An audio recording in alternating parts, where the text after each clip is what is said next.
देखिए, हिमाचल प्रदेश की राजधानी शिमला में इस वक्त हालात बेहद तनावपूर्ण बने हुए हैं और लोग यही मांग कर रहे हैं कि अब इस मस्जिद को, अवैध मस्जिद को ढाया जाना चाहिए। इस वक्त ग्राउंड से क्या तस्वीरें सामने आ रही है, शिमला की जनता क्या कह रही है, रिपोर्ट आप देखिए।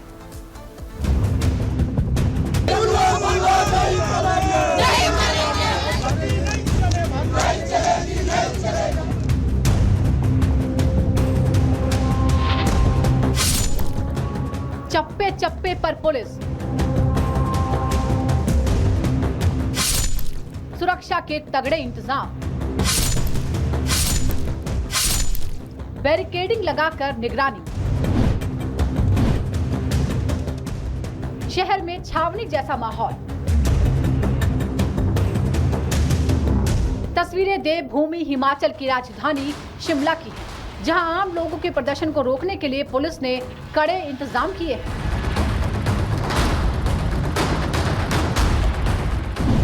दरअसल शिमला की फिजाएं एक बार फिर अवैध मस्जिद के मुद्दे पर उबल रही हैं। अवैध निर्माण को तोड़ने की मांग को लेकर आम लोग एक बार फिर सड़कों पर उतरने वाले हैं। अवैध निर्माण के मामले पर राज्य सरकार के ढुलमुल रवैये के खिलाफ आम लोगों की नाराजगी बढ़ती जा रही है। इसीलिए एक बार फिर शिमला में प्रदर्शन की चेतावनी दी गई है, लेकिन लोगों के प्रदर्शन को रोकने के लिए हिमाचल की कांग्रेस सरकार ने कमर कस रखी है। यहाँ की बात करें संजौली बाजार की, तो माहौल पूरी तरह से यहाँ पे तनावपूर्ण बना हुआ है। आपको सबसे पहले लेकिन तस्वीरें दिखाएं तो देखिए, यहाँ पे भारी संख्या में पुलिस की तैनाती कर दी गई है। जो हिंदू संगठन के लोग पहुंचे थे उन्हें डिटेन किया गया है। कमल गौतम यहाँ पे पहुंचे थे, फिलहाल उन्हें आगे नहीं जाने दिया गया और उन्हें डिटेन कर लिया गया है। इस इलाके की बात करें तो यहाँ पे SP मौजूद है, IG मौजूद है, लगातार इस पूरे जगह का जो है वो मुआयना कर रहे हैं। लेकिन देखिए बड़ी बड़ी बैरिकेडिंग्स लगा दी गई है। मस्जिद की तरफ किसी को भी जाने की अनुमति नहीं है। हिंदू संगठन के लोग यहाँ पे जब पहुंचे थे तो पहले तो उनसे उनकी ID कार्ड चेक की गई और उसके बाद उन्हें डिटेन कर लिया गया है। प्रदर्शन को लेकर पुलिस ने बीती रात शहर में फ्लैग मार्च भी किया, जिससे प्रदर्शन में जुटने वाले लोगों में प्रशासन का खौफ पैदा किया जा सके। शांतिपूर्ण प्रदर्शन से पहले शिमला के स्थानीय प्रशासन ने शिमला में निषेधाज्ञा लागू कर दी है। शिमला में चप्पे चप्पे पर सुरक्षा बलों की तैनाती की गई है। भीड़ को रोकने के लिए धारा 163 भी लागू कर दी गई है। संवेदनशील इलाकों में ड्रोन से निगरानी की जा रही है। शिमला में आने जाने वाली गाड़ियों की चेकिंग भी हो रही है। पुलिस का कहना है कि प्रदर्शन के नाम पर किसी तरह का हंगामा बर्दाश्त नहीं किया जाएगा। पुलिस का पर्याप्त बंदोबस्त किया गया है। प्रोटेस्ट के लिए तो अभी कोई गुंजाइश है नहीं, क्योंकि जितना भी इस संदर्भ में प्रोटेस्ट किया जाना चाहिए था वो अपॉर्चुनिटी सबको मिली है। और अभी हम ड्रोन से भी सर्विलेंस कर रहे हैं। अगर कोई लॉ को ब्रीच करता है तो we will collect adequate evidence against such people. Shimla की संजौली में बनी मस्जिद सुक्खू सरकार की गले की फांस बन गई है। खुद को सेक्युलर साबित करने का प्रेशर और देश भर में वोट बैंक के लालच की वजह से कांग्रेस सरकार अवैध निर्माण के खिलाफ कोई एक्शन नहीं ले पा रही है। वहीं हिमाचली लोगों की भावनाओं का भी दबाव लगातार बढ़ता जा रहा है। इसीलिए सरकार इस मामले में गोलमोल जवाब देकर मामले को टालने की कोशिश में लगी है। हालांकि विपक्ष इस मामले में सरकार को जवाबदेही के नाम पर घेर रहा है। जिस तरह से कांग्रेस की सरकार ने जो 163 BNSS का जिक्र करते हुए लगा दी, मैं समझता हूं कि वो बिल्कुल इस तरह से कि लोगों की भावनाओं को दबाने का प्रयास है। फिलहाल शिमला छावनी में तब्दील हो चुकी है, लेकिन आम लोग भी अवैध निर्माण के खिलाफ झुकने के मूड में नहीं है।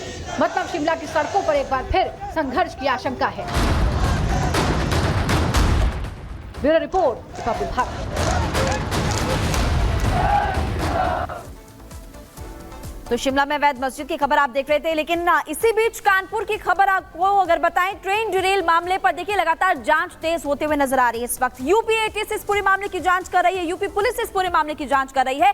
अब तक 200 CCTV कैमरास को खंगाला जा चुका है और ये खबर मिल रही है कि 2 संदिग्ध भी देखे गए हैं और इसी को लेकर बाकी जगहों पर बाकी लोगों से भी पूछताछ इस वक्त यूपी ATS कर रही है। तो ये बड़ी खबर आपको इस वक्त बता रहे हैं, कानपुर से ट्रेन डिरेल करने की कोशिश, ट्रेन को उड़ाने की कोशिश की गई थी। आपको याद होगा कि ट्रैक पर सिलेंडर रखा गया था, कई ज्वलनशील पदार्थ जो है वो रखे गए थे और उसके बाद समय रहते लोको पायलट की तरफ से ब्रेक लगा दी गई। लेकिन उसके बाद जैसे ही तस्वीरें सामने आई तो पुलिस और इसके अलावा यूपी ATS जांच कर रही है। अब तक 200 CCTV कैमरास खंगाले जा चुके हैं। ग्राउंड से कुछ तस्वीरें आपको दिखा भी रही हैं। ट्रेन डिरेल मामले पर जांच इस वक्त तेज होते हुए नजर आ रही है और बाकी लोगों से भी पूछताछ की गई है। 2 संदिग्ध नजर आए हैं। कहां से आई है, कौन है इसको लेकर के बाकी लोगों से भी पूछताछ की जा रही है, लेकिन साजिश वाली जगह से कुछ संदिग्ध देखे गए और ये 2 संदिग्ध वहां पर जो देखे गए हैं उसको लेकर के अब यूपी एटीएस पुलिस लगातार जांच पड़ताल कर रही है। ट्रैक पर साजिश कौन रच रहा है,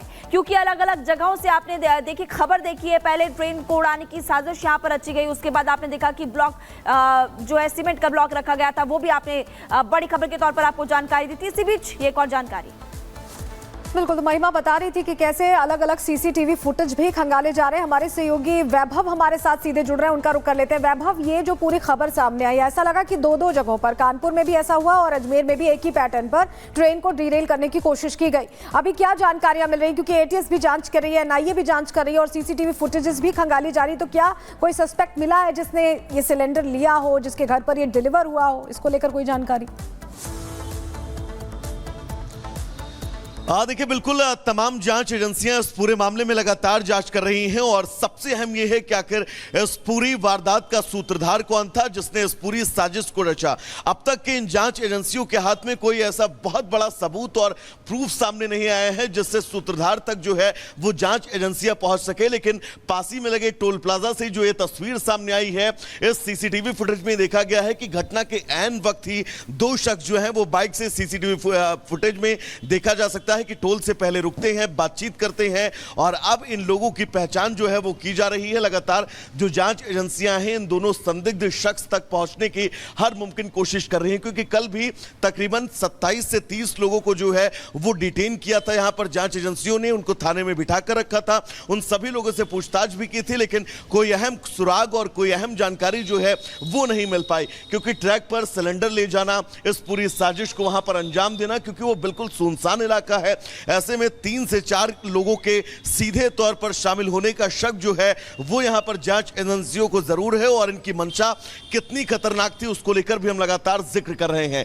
लेकिन अब क्योंकि 200 से ज्यादा सीसीटीवी फुटेज जो है वो आसपास के खंगाले जा रहे थे, उनमें से अब टोल का फुटेज, क्योंकि टोल उस लोकेशन से महज 200 मीटर की दूरी पर वो ट्रैक है जिस ट्रैक पर ये पूरी यहां पर साजिश रची गई, उस ट्रैक से महज 200 मीटर की दूरी पर लगा ये सीसीटीवी कैमरा जिसमें 2 शख्स बाइक में देखे जा रहे हैं। वो पहुंचते हैं, लोगों से आपस में बातचीत करते हैं और इन दोनों की संदिग्धता और इन दोनों की कहीं ना कहीं से इस पूरे मामले में संलिप्तता जो है इसका शक अब बढ़ता जा रहा है और यही वजह है कि इन दोनों लोगों को अब पकड़ने के लिए जांच एजेंसियां लगातार जो है वो प्रयास कर रही हैं, क्योंकि ट्रैक बहुत करीब था। यह कहा भी जा रहा था कि टोल के आसपास इस वारदात को अंजाम देने का मतलब ही यही है, इस साजिश को अंजाम देने का मतलब ही यही है कि वो जानते थे कि इस रास्ते से वो सीधा लखनऊ या फिर और अपनी आगे की लोकेशन पर जो है वो भाग सकते हैं। यही वजह थी कि इन लोगों ने इस पूरे स्पॉट को चुना और इस ट्रैक पर इन लोगों ने इस पूरी साजिश को जो है वो अंजाम दिया। हालांकि सलोनी गनीमत ये रही कि वो सिलेंडर जो है वो ब्लास्ट नहीं हुआ, क्योंकि कहा यह जा रहा है कि पेट्रोल जो है वो भी आगे छिड़का गया था और जो वहां पर पेट्रोल की बोतल मिली है, वहां पर टीम को उस पेट्रोल की बोतल में एक बाती नुमा चीज थी जो बाहर निकल रही थी। आप सोचिए अगर सिलेंडर ब्लास्ट होता, पेट्रोल जो आगे ट्रैक पर छिड़का गया था, जो पेट्रोल छिड़का गया था उसके बाद वहां पर ब्लास्ट होता, तो आप सोचिए वहां पर स्थितियां क्या कुछ होती। फिलहाल उस पूरी खबर से जुड़ी एक तस्वीर हम आपको दिखाते रहेंगे। एक छोटा सा ब्रेक, कहीं जाइएगा नहीं, बने रहिए रिपब्लिक भारत के साथ।